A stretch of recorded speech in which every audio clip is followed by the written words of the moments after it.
भारत को प्राचीन काल में यूं ही नहीं सोने की चिड़िया कहा जाता था। मध्यकाल में जब भारत पर कई आक्रमण हुए, तो यहाँ के राजा महाराजाओं ने अपने धन संपदा को बचाने के लिए उन्हें छुपा दिया। इनमें से कई खजाने इतने ज़्यादा थे कि अगर वे मिले तो आज की तारीख में भारत की आर्थिक स्थिति ही बदल जाएगी। दोस्तों, ऐसे ही एक खजाने के बारे में हम आपको बता रहे हैं। तो चलिए जानते हैं उस खजाने के बारे में। ऐसा कहा जाता है कि वो खजाना राजस्थान के जयगढ़ किले में छुपा हुआ है। जयगढ़ के किले का निर्माण जयपुर के महाराज सवाई जयसिंह ने करवाया था। कहा जाता है कि इस किले में आज भी अरबों खरबों का खजाना सोना, चांदी और रत्न के रूप में छुपा हुआ है। सवाई जयसिंह मुगल बादशाह अकबर के सिपह सालार थे और कहा जाता है कि उनकी वीरता के बहुत चर्चे थे। वीरता से प्रभावित होकर राजा मान सिंह ने और अकबर के बीच संधि हुई थी, जिसमें यह तय किया गया था कि राणा मान सिंह जिस भी किसी क्षेत्र पर विजय प्राप्त करेंगे, वहां बादशाह अकबर का राज्य होगा, लेकिन वहां से मिले खजाने या धन संपदा पर हक राणा मान सिंह का होगा। पुराने दस्तावेज यह बताते हैं कि अनेक युद्धों की जीत से मिले बेहिसाब धन दौलत को राजा मान सिंह ने कई किलों में छुपा रखा था। उनके पश्चात जयसिंह द्वितीय ने 1726 में जयगढ़ किला बनवाया था। दोस्तों, अब हम आपको बताते हैं कि इस खजाने के बारे में कैसे पता चला। दरअसल जयगढ़ के पुराने किले के एक वंशज बाला बख्श के पास चमड़े के कुछ दस्तावेज थे और जयसिंह शखवा के पास राणा जयसिंह का लिखा बीजक था। उसकी मृत्यु के बाद परिवारजनों ने सरकार द्वारा घोषित इंडियन ट्रेजर ट्रोव एक्ट में खजाना बताने वाले को कुल संपत्ति के 2% भाग पाने के लालच में सरकारी अफसरों को यह सूचना दे दी।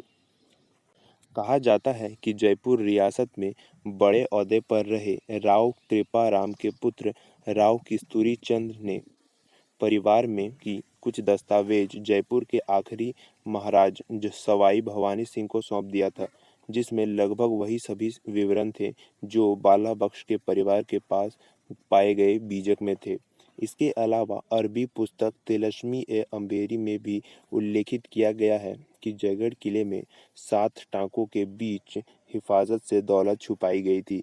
इन सारी बातों से सरकार के कान खड़े हो गए और प्रधानमंत्री इंदिरा गांधी जी ने इमरजेंसी के दौरान जयगढ़ किले में 5 महीने तक मिले बीजक के अनुसार इस खजाने के लिए खुदाई करवाई थी।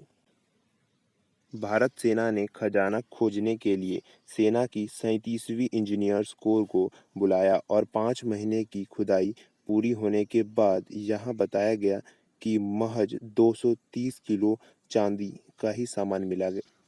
सेना ने इन सामानों की सूची बनाकर राज परिवार के प्रतिनिधि को दिखाया तथा उसके हस्ताक्षर करने के पश्चात सारा सामान सील कर दिया और दिल्ली ले जाया गया।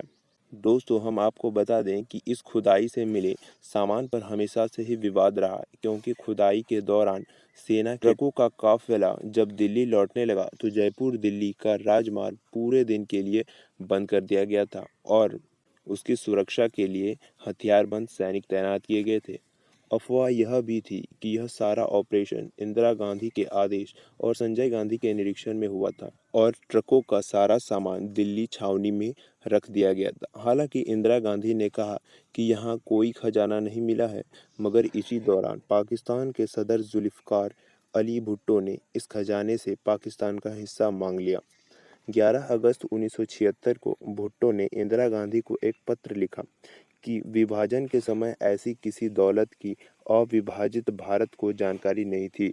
विभाजन के पूर्व के समझौते के अनुसार जयगढ़ की दौलत पर पाकिस्तान का हिस्सा बनता है।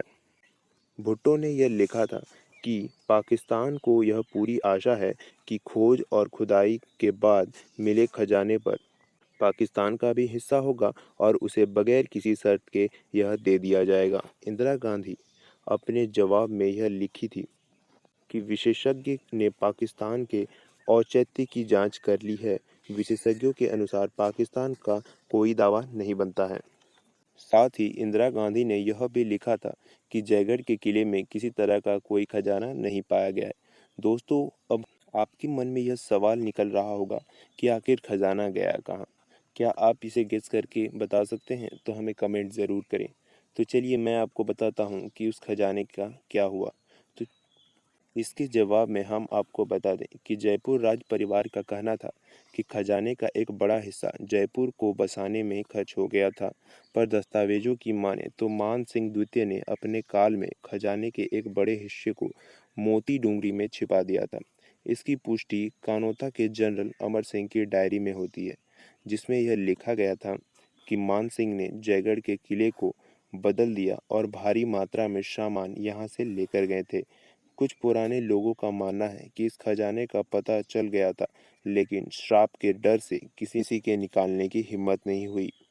तो कुछ लोग संजय गांधी की मौत से इस खजाने को जोड़ते हैं। ऐसा भी कहा जाता है कि एक बार जयगढ़ के अंदर जब अफसरों ने जयसिंह पास को टपटकर वास्तविक खजाने के बारे में पूछा, तो जयसिंह ने काल भैरव के प्राचीन मंदिर के तल को खोदने के लिए कहा था, लेकिन श्राप के बारे में भी चेताया था। इसके बाद ही वो खुदाई का काम दिया गया। हालांकि आपातकाल में खजाने की खोज के लिए केंद्र ने 25 फरवरी 1976 को इसे राष्ट्रीय स्मारक घोषित कर दिया। बाद में ब्रिगेडियर भवानी सिंह के प्रयासों से मई 1982 में ये किला दोबारा राज परिवार की धरोहर माना गया।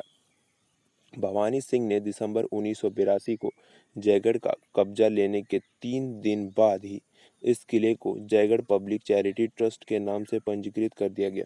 27 जुलाई 1983 को किला सार्वजनिक हो गया, लेकिन आज भी इस खजाने को लेकर कई कहानियां और चर्चाएं होती रहती हैं, जिन्हें समझना बहुत मुश्किल है।